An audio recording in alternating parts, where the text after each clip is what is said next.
अस्सलामुअलैकुम नाज़रीन कराम, नई वीडियो में आपको खुश आमदीद कहते हैं। इंतज़ार की घड़ियां ख़त्म हो चुकी हैं। सुप्रीम कोर्ट ऑफ पाकिस्तान में इंतखाबात केस और फ़ौजी अदालतों में सिविलियन के ट्रायल के ख़िलाफ़ दरख्वास्तों पर अहम पेशरफ़ सामने आई है। काजी फ़ाइज़ ईसा ने खामोशी तोड़ी है। उनकी जानिब से बड़ा दावा, बड़ा वाज़ेह पैगाम और ऐलान किया गया है। काश ये पहले हो जाता, लेकिन अब सुप्रीम कोर्ट ऑफ पाकिस्तान में ये केसेस समाअत के लिए मुकर्रर होने जा रहे हैं। ये एक बड़ी अहम डेवलपमेंट है। इसकी तफसीलात मैं आपके साथ शेयर करूँगा। साथ में हम बात करेंगे एक अहम फ़ैसला जस्टिस हसन रिजवी साहब ने जारी किया है। ये बेंच था, उस वक़्त उमर अता बंदयाल भी इस बेंच का हिस्सा थे। वो तहरीरी फ़ैसला जारी किया गया है, जबकि चीफ जस्टिस ऑफ पाकिस्तान ने जुडिशल कमीशन का अहम इजलास तलब किया। इस पर भी हम इसी वीडियो में बात करेंगे। नाज़रीन इकराम, सबसे पहले मैं आपको बताता चलूँ कि ड्रामाई अंदाज में गिरफ़्तार किया गया था आबिद बॉक्सर को। ये साबिक इंस्पेक्टर हैं। ये ख़ुद दावा करते रहे कि वो एक्स्ट्रा जुडिशल किलिंग करते रहे शहबाज शरीफ के हुक्म पर। फिर इसके बाद आपने देखा कि उनको गिरफ़्तार किया गया। उनके ख़िलाफ़ धमकियों का मुकदमा था जिसमें उन्हें गिरफ़्तार किया गया और बाद में पुलिस ने कहा कि वो पुलिस हिरासत से फ़रार हो गया। पुलिस वालों की गनें भी साथ ले गया। उसके बाद दहशतगर्दी का मुकदमा दर्ज हुआ। पहले सिर्फ धमकियों का मुकदमा दर्ज था जिसमें 2-3 दिन में बेल हो जानी थी। तो पुलिस ने फिर ये सारा वकूआ किया और दहशतगर्दी का मुकदमा दर्ज कर दिया। उनकी अहलिया को ये लगता था कि आबिद बॉक्सर के साथ भी वही काम किया जाएगा जो वो खुद मुख्तलिफ काम करते आए हैं शहबाज शरीफ के कहने पर। जिस तरह से वो एक्स्ट्रा जुडिशल किलिंग करते आए थे, तो शायद उनके साथ भी कहीं वैसा ना किया जाए, पुलिस मुकाबले में उन्हें उड़ा ना दिया जाए। इस पर उन्होंने मीडिया को इंगेज किया और अपने खदशात बयान किए। उन्होंने चीफ जस्टिस ऑफ पाकिस्तान से मुतालबात भी किए। अब नाज़रीन इकराम, ये डेवलपमेंट सामने आई है कि आबिद बॉक्सर को रात गए दोबारा गिरफ़्तार किया गया है। पहले 506 के मुकदमे में गिरफ़्तार किया गया था। अब दहशतगर्दी का मुकदमा बना के गिरफ़्तार करके 7 रोज़ा जिस्मानी रिमांड हासिल किया गया है। इंसदाद दहशतगर्दी अदालत लाहौर के रूबरू साबिक इंस्पेक्टर आबिद बॉक्सर को पुलिस ने दोबारा गिरफ्तारी के बाद पेश किया। मुलजिम को सख्त सिक्योरिटी में अदालत में पेश किया गया। पुलिस ने आबिद बॉक्सर को सरकारी राइफल छीनने और पुलिस हिरासत से भागने के मुकदमे में गिरफ्तार कर लिया।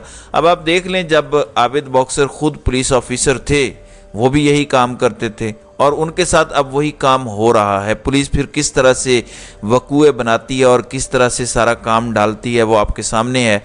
तो अदालत ने आइंदा समाअत पर तफ्तीशी से रिपोर्ट तलब करते हुए आबिद बॉक्सर को 26 अक्टूबर तक पुलिस की कस्टडी में दे दिया। अब ये क्योंकि दहशतगर्दी का केस है, इसमें मज़ीद भी कोई 8-10 दिन का जिस्मानी रिमांड हो सकता है, क्योंकि 90 दिन का जिस्मानी रिमांड है दहशतगर्दी के मुकदमात में।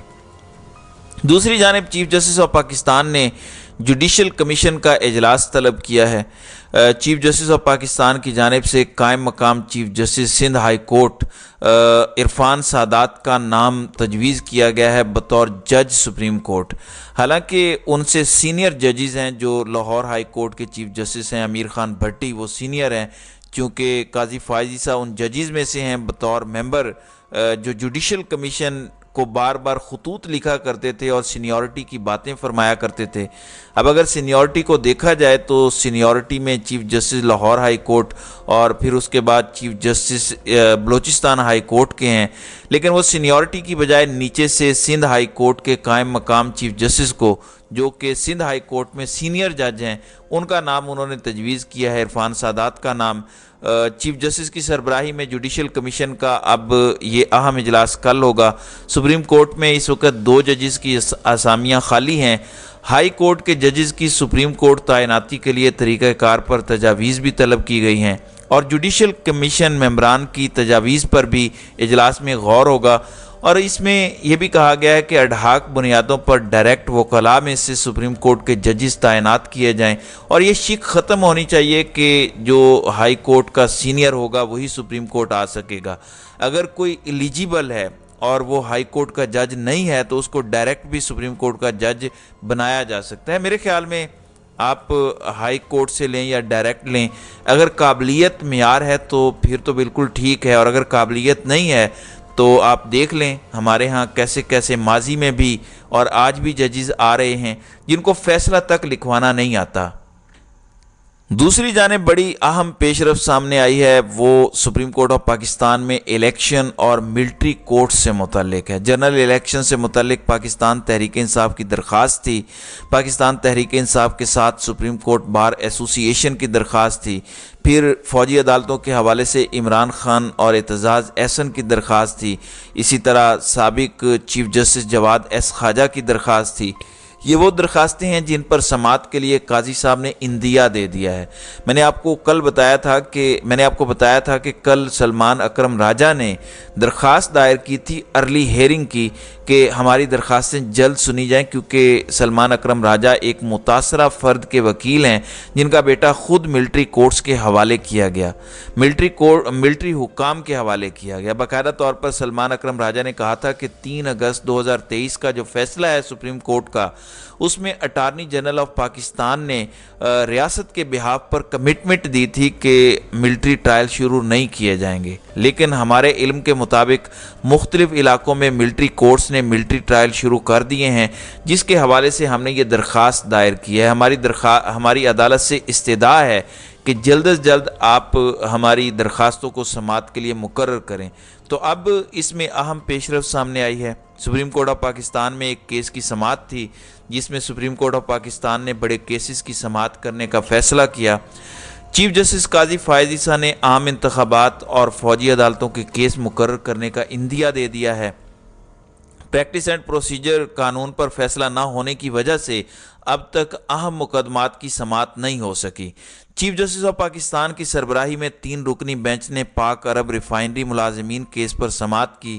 دوران سماعت ملازمین کے وکیل نے استدعا کی کہ پاک عرب ریفائنری ملازمین کا کیس 15 دن بعد مقرر کریں، جس پر چیف جسٹس آف پاکستان نے کہا کہ نہیں، ایسا نہیں ہو سکتا۔ انہوں نے اہم ریمارکس دیتے ہوئے کہا کہ سپریم کورٹ میں عام انتخابات اور سویلینز کے فوجی عدالتوں میں ٹرائل کے خلاف کیسز مقرر ہونے والے ہیں۔ یہ چیف جسٹس آف پاکستان کے الفاظ تھے کہ عام انتخابات سے متعلق درخواستیں اور فوجی عدالتوں میں سویلینز کے ٹرائل کے خلاف درخواستیں سماعت کے لیے مقرر ہونے والی ہیں۔ سپریم کورٹ میں مشکل مقدمات آنے والے ہیں جس کے دوران دیگر کیسز سننا مشکل ہوگا۔ اس کیس کو دوبارہ 2 ماہ بعد مقرر کریں گے۔ تو سپریم کورٹ آف پاکستان نے پاک عرب ریفائنری کیس کو 2 ماہ کے لیے ملتوی کر دیا ہے۔ سپریم کورٹ ذرائع کا یہ کہنا ہے کہ اگلے ہفتے کے لیے کاز لسٹ تیار ہے اور اگلے ہفتے سپریم کورٹ آف پاکستان ان اہم کیسوں کو سماعت کے لیے مقرر کرنے جا رہی ہے، جس میں ایک فوجی عدالتوں میں سویلین کا ٹرائل ہے اور ایک انتخابات کا کیس ہے۔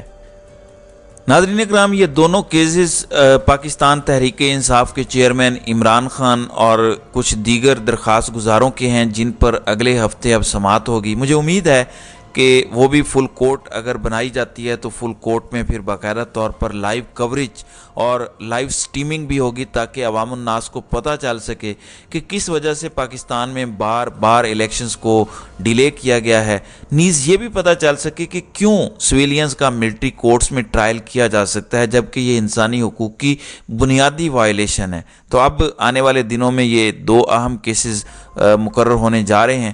دیکھتے ہیں کہ قاضی فائز عیسیٰ اور ان کی ٹیم اس حوالے سے کیا فیصلے کرتی ہے۔ تو ناظرین اکرام، آپ کی اس ویڈیو کے حوالے سے کیا رائے ہے؟ آپ اپنی رائے کا اظہار کامنٹ سیکشن میں ضرور کیجیے گا۔